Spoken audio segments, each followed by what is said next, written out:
What's going on? It's your boy Blackout Jones back again with a review of Fruits Basket, man. Make sure you like, comment, subscribe down below. We finally reached our 100 sub goal. Go check out that video from last time. But man, this episode of Fruits Basket was incredible. I'm not gonna lie to you. My notes are extensive and detailed. I probably gotta put some timestamps down below so I can, cover everything, and so y'all can get to what y'all want to see and stuff like that. This might be a long video. I don't want it to be a long video, but this might be upwards of 20 minutes. We're gonna see how it turns out though. Let's get into it. The first half of this episode I was so excited for. I was so excited last week. So I'm like, cool, we're gonna get a Machi episode, we're gonna get into her. But of course, Fruits Basket is doing what Fruits Basket has been doing since the series came out. They're gonna give you a teaser of the back. So they're gonna slowly introduce you into a character throughout multiple episodes. And then one day, probably next season, we'll get the full story and the full, progression of Machi. But we just peeled back the first layer of her onion, man. And I was like, I'm already shipping Yuki and Machi. That's gotta happen. It has to happen.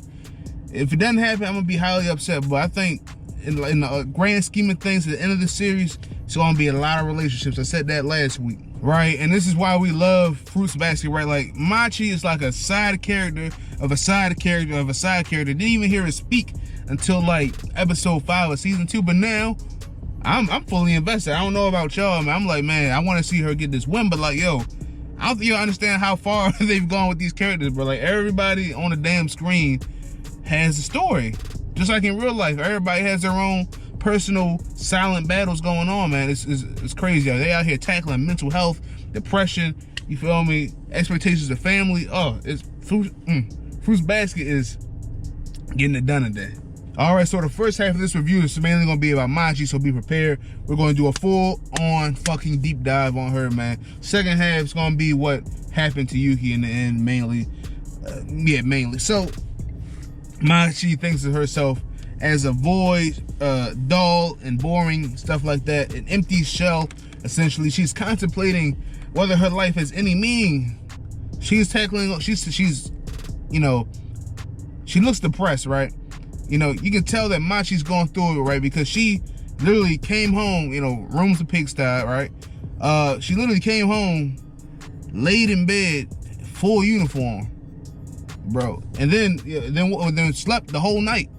Yeah, you fucked up. You fucked up when you do that, bro. You slept in your whole uniform, and then she got up, no shower, went straight to the function the next day. She definitely battling something right there, man. But because when Yuki asked her favorite color, she didn't know. She said, he said, oh, is there someplace that you want to go?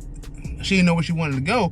I'm like, instantly I'm like, oh, she's pretty boring. But somebody might be boring in real life, right? But they really got real shit going on. They really fucked up for real, and they really just trying to make it day by day, man. Like, you don't know that person, bro. Like, yo, you don't even fucking know me, bro.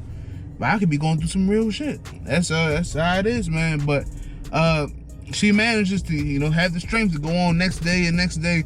Not that she might be of course her battle is more internal, more mental, because like some people will get fucked up in real life. Like, people get beatings and shit like that, abuse, domestic violence, or alcohol addiction, or whatever it might be. It might be external, and you can see that, man, that person's fucked up right there. So you gotta cut them some slack. But mental battle, mind you, she hasn't been getting beat on and stuff like that. Well, we don't know that yet, right? It might be revealed later. But she has a lot of expectations, very taxing on her mind, right? And she's young, and when you're young, your mind can't handle but so much stress.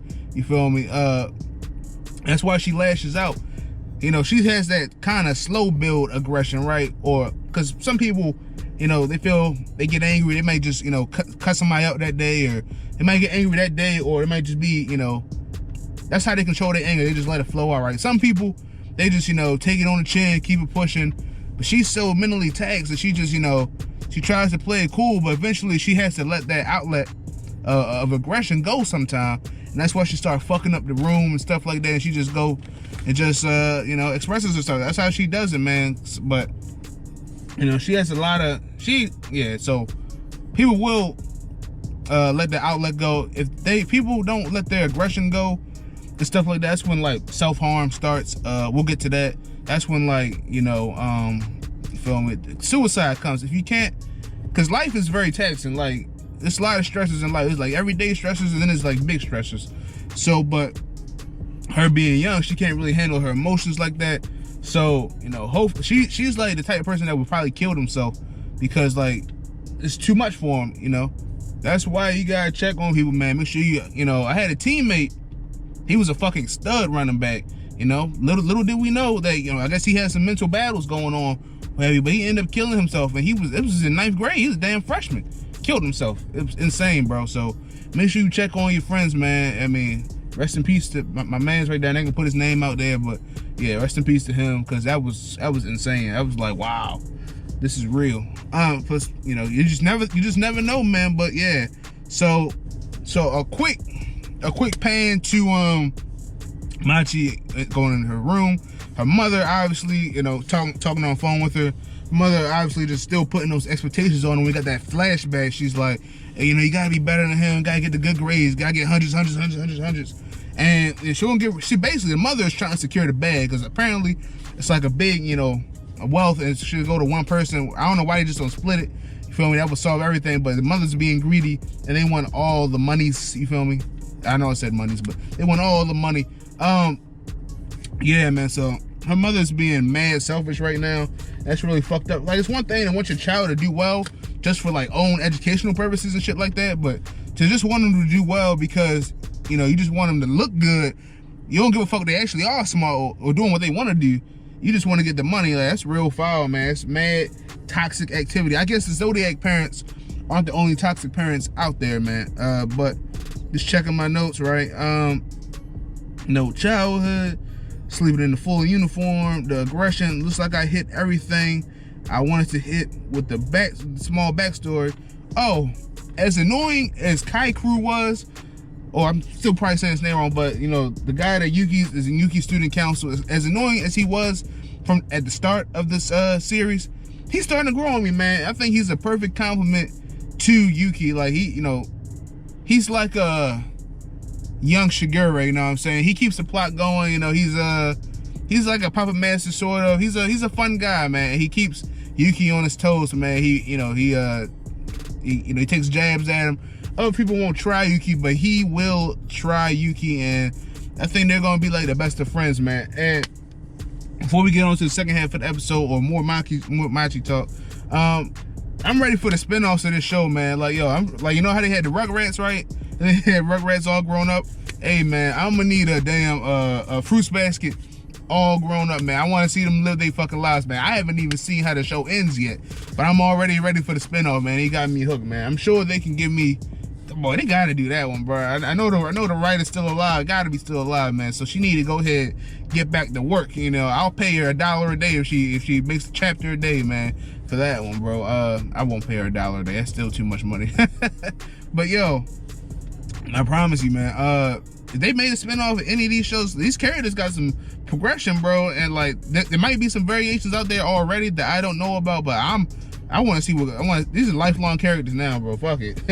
It is what it is. But you know, the spin side of that is if they make it and then the spinoff is trash, it's like, man, you might as well just stop while you was ahead for real. But hey, man, moving forward, Machi and Yuki meet up at the train station or whatever have you.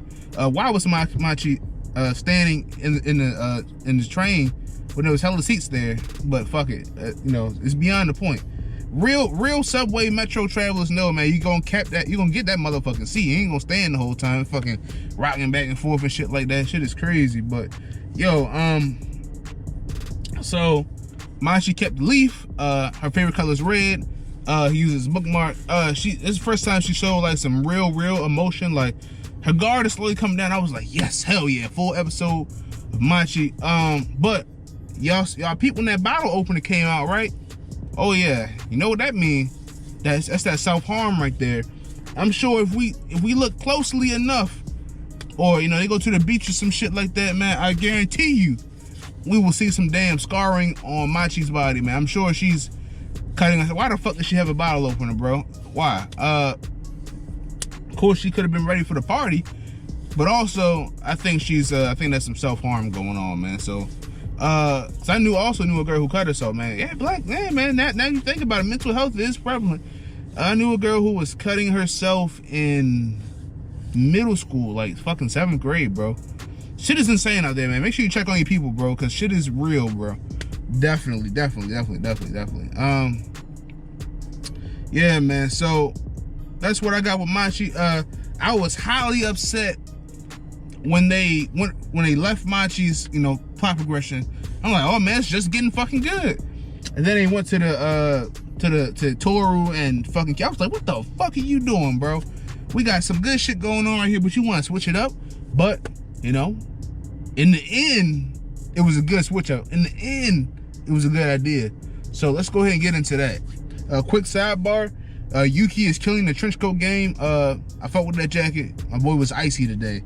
But turns out Sisho and Toru's friend, that's confirmed from last week. It was like hinted to us. I was like, that's probably nothing, probably just some sidebar. But Toru brought it up again. I'm like, all right, I guess this is what it is, And so basically it's like New Year's is coming up or whatever. And they had the family banquet, man. man. I see why Yuki didn't go to the banquet last year, man. If he knew some shit like this was gonna happen.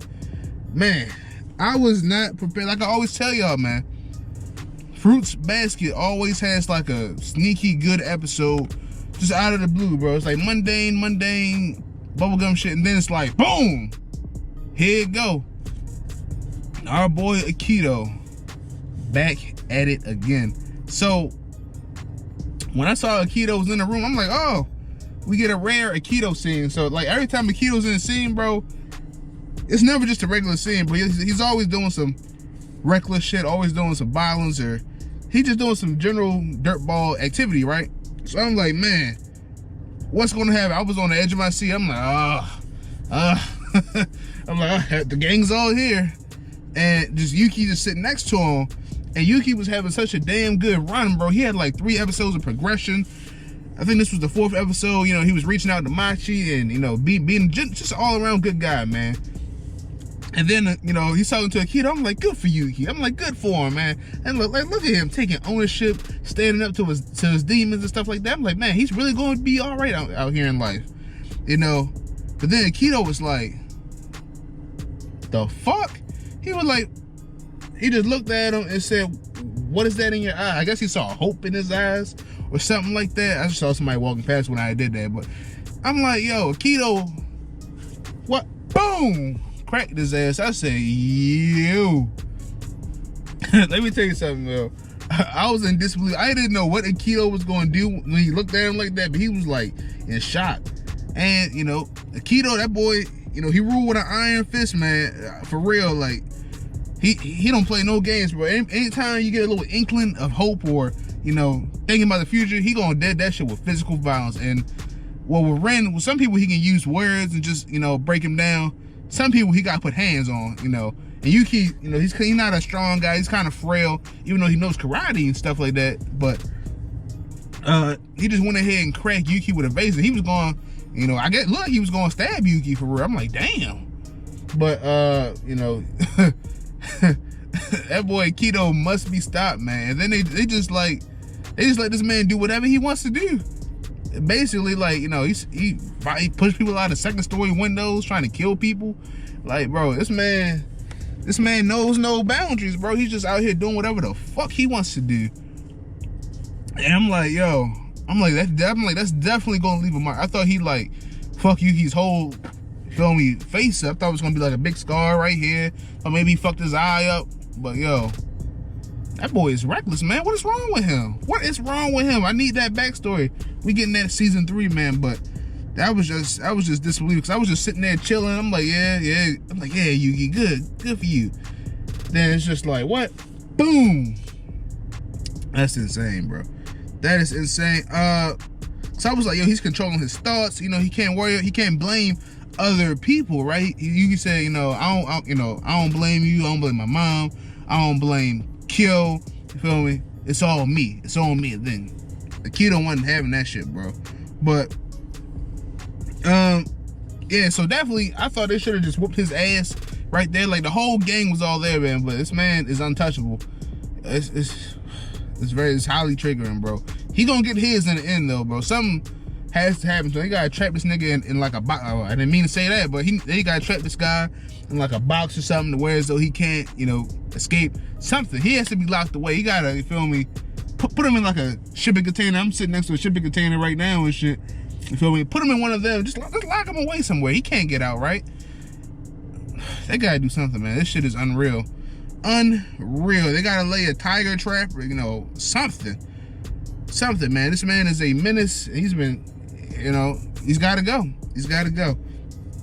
But see, Shigure, as he was talking to Hattori, you know, towards the end of the episode, he was like, Aikido has to teach them a lesson. Excuse me? Shigure, whose side are you on? Are you on the Zodiac side? You on Aikido side? What lesson has to be taught here, right? But also, quick sidebar, when we saw Ren sleeping in the corner, you know, I was thinking like, man, these guys aren't big on furniture, are they? Like, of course, I know that's cultural, man, but man, that's where, guys, they don't have no furniture anywhere. No, they got couches over there somewhere, man. Goddamn, they can't sit cross-legged everywhere, or do they? I might gotta go and find out, I guess, bro. But overall, it was a phenomenal episode. Didn't expect all of this to come. The Machi episode, first half was better than expected. Wish it could have been longer. Did not expect Aikido to smash Yuki in the head with a vase or a drinking glass or a gorge or whatever the fuck that was. Did not expect that to happen. Has to be stopped, man. Full tank of gas still. So next episode, I think the next episode is the last one of the season. I want to say probably won't follow with Machi in that episode.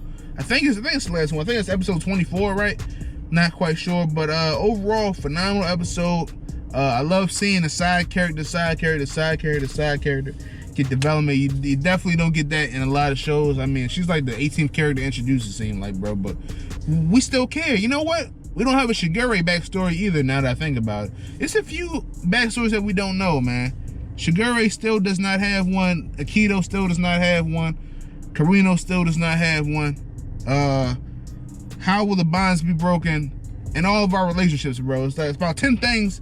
It's about 10 objectives they have in season 3, man. And if they do that masterfully, Fruits Basket will be my all-time favorite, man. ATF, man. It's your boy Blackout Jones. Signing off. Make sure you like, comment, and subscribe down below. The God of High School review, I wanted to do it today, but the sun is fleeting. The sun is gone, basically. You know, I was waiting kind of late to do this one because I had, you know, some errands to do. But we also have I'll do it tomorrow with ReZero. You know, it's that shit, boy. People don't watch ReZero. I find it hard to believe that Fruits Basket has more viewership than ReZero. I don't know, though. I don't know, because it is a reboot. Besides the point, man, stay corona free, stay sucker free, have a blessed day. Peace.